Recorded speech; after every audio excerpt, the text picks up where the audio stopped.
আজকে চিংড়ি মাছের একটা রেসিপি করব। এখানে চিংড়ি মাছগুলো নিয়েছি, পরিষ্কার করে দেখাচ্ছে। এই যে পরিষ্কার করে নিয়েছি।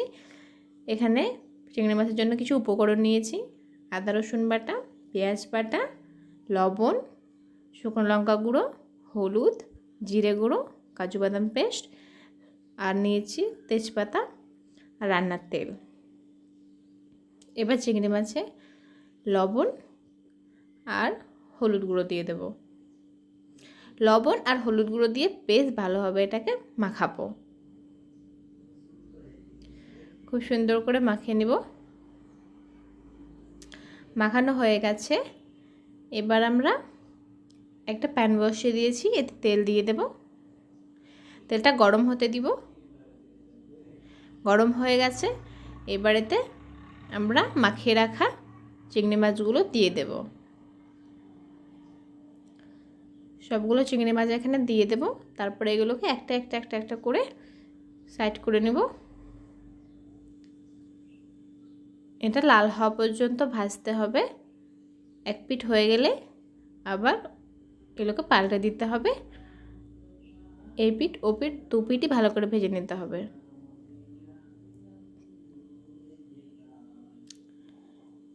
দেখুন প্রায় অনেকটাই হয়ে এসছে। এগুলোকে একবার করে উল্টে পাল্টে দেখে নিতে হবে। এগুলো হয়ে গেছে। এগুলোকে এবার উঠিয়ে নেব। তারপরে এতে দিয়ে দেব গোটা গরম মশলা আর দুটো তেজপাতা। এগুলোকে কয়েক সেকেন্ড নাড়াচাড়া করিয়ে এর মধ্যে দিয়ে দেব পেঁয়াজ বাটা। পেঁয়াজ বাটাটা দিয়ে ভালোভাবে কিছুক্ষণ নাড়াচাড়া করব। তারপরে এতে দিয়ে দেব আদা রসুনের পেস্ট। এবার পেঁয়াজ বাটা, আদা রসুন বাটা সব কিছু ভালো করে মিক্স করে নেব খুব সুন্দর করে। এগুলো মিক্স হয়ে গেলে, এর থেকে কাঁচা গন্ধ চলে গেলে এতে সব গুঁড়ো মশলা দিয়ে দেব। দিয়ে দেব এখানে হলুদ গুঁড়ো। তারপরে দেব এখানে শুকনো লঙ্কার গুঁড়ো। ঝালটা নিজেদের পরিমাণ মতো বুঝে দেবেন। তারপরে জিরে গুঁড়ো দিয়ে দেব। এবার সব কিছুকে মাখিয়ে ভালো করে মশলাটা কষে নেব। আর এখানে দিয়ে দেব কাজু বাদাম বাটা। এই দেখুন মশলা থেকে তেল ছেড়ে দিয়েছে। মশলাটা খুব ভালোভাবে কষানো হয়ে গেছে। মশলা যত ভালোভাবে কষানো হবে মাছের স্বাদ ততই ভালো হবে। মশলা খুব সুন্দর কষানো হয়ে গেছে। এবার কষানো মশলায় ভেজে রাখা চিংড়ি মাছগুলো আমরা দিয়ে দেব। চিংড়ি মাছগুলো দিয়ে বেশ কয়েক মিনিট ধরে মশলার সাথে মাছটাকে কষাবো। কষানো বেশ ভালোভাবে হয়ে গেছে। দেখুন খুব সুন্দর নাড়াচাড়া করে কষিয়ে নিয়েছি। খুব সুন্দর কালারও হয়ে গেছে, কষানোও হয়ে গেছে।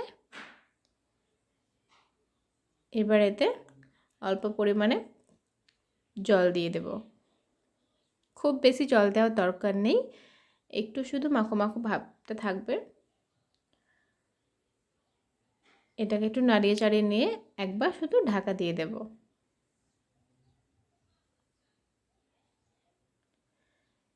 3-4 মিনিট পরে আবার আমরা ঢাকা খুলে নেব। এ দেখুন খুব সুন্দর হয়েছে কালারটা। এখন আমি 4টে কাঁচা লঙ্কা চিড়ে দিয়ে দেব।